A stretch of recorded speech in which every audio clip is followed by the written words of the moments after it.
Yo soy el buen pastor, que da la vida por sus ovejas.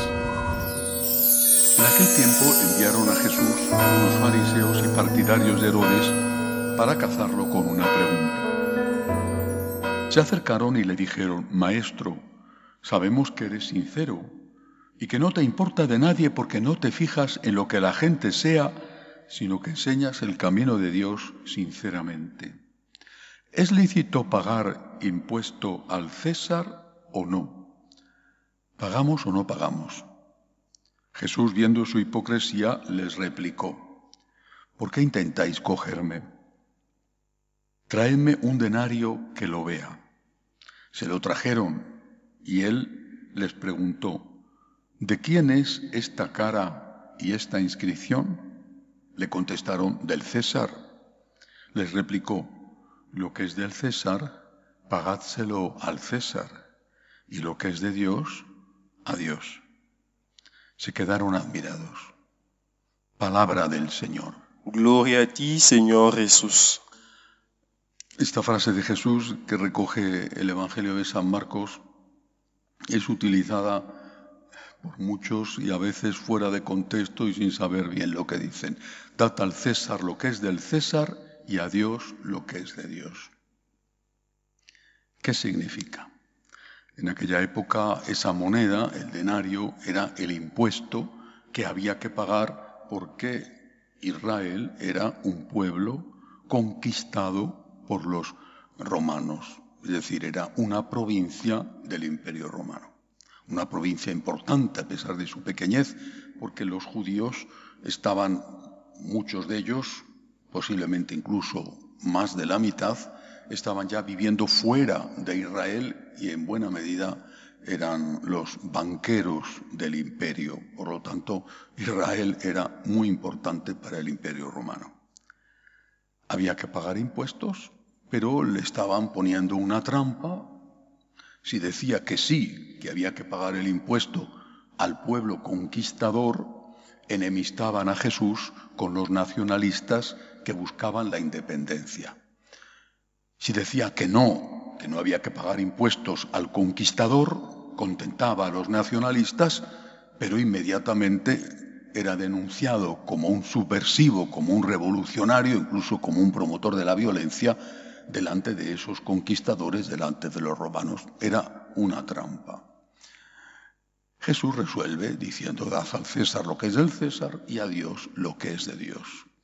¿Qué es del César y qué es de Dios? De Dios es la conciencia. Esto es de Dios, la conciencia. El respeto a las leyes morales naturales puestas por el Creador en nuestra naturaleza humana, y para nosotros los católicos las leyes morales reveladas, que además de las leyes morales naturales nos ha enseñado Jesucristo, que constituyen ese aspecto fundamental de la revelación. Dad a Dios lo que es de Dios. Cuando en el siglo XVI, XVII, en el siglo de oro, los teólogos analizan la cuestión de cuánto tiene que ser más importante el César, el rey absoluto, que la Iglesia, el Papa, los obispos, la conciencia. Un escritor, sacerdote, teólogo, aunque no oficialmente teólogo, Calderón de la Barca, escribe El alcalde de Zalamea. Y en esa obra figuran estos versos. Ha sido acusado de hacer un delito y lo ha hecho por ser fiel a su conciencia. Y responde el acusado al rey, importantísimo rey español de la época, poder absoluto. Al rey, la hacienda y la vida se han de dar, la hacienda, impuestos, la vida, ir al ejército. Al rey la hacienda y la vida se han de dar, pero el honor, la moral, el honor es patrimonio del alma, y el alma solo es de Dios.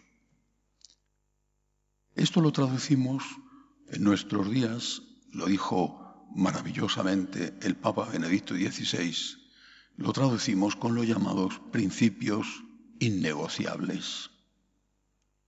Hay principios que un católico no puede saltarse en su relación con el César. Defensa de la vida, defensa de la familia, defensa de los derechos de los padres a educar a sus hijos.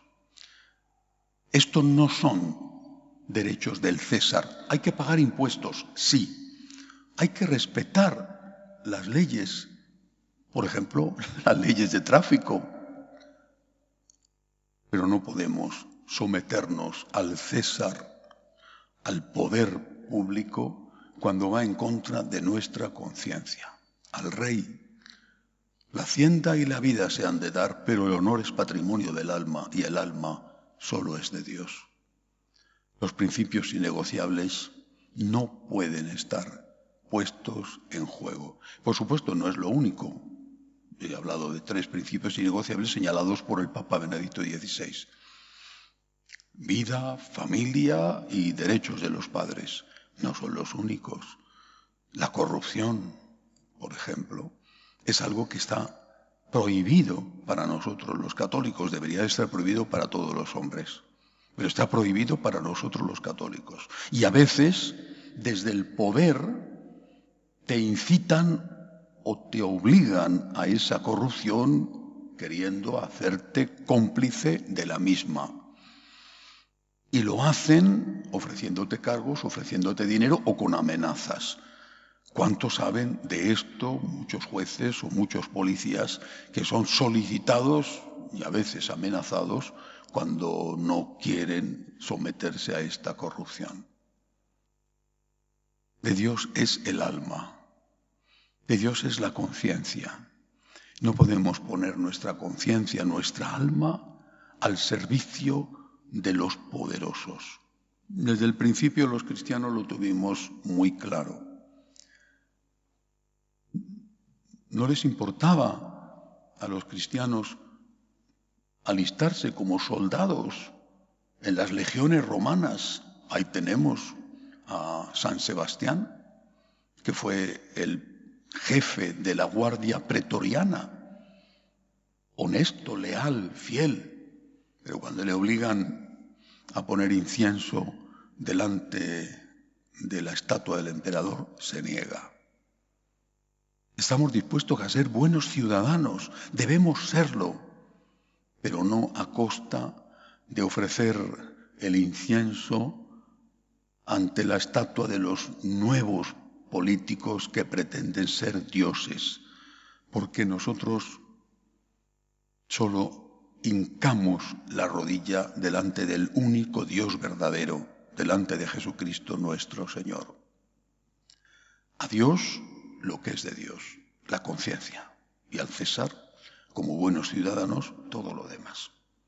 Que así sea.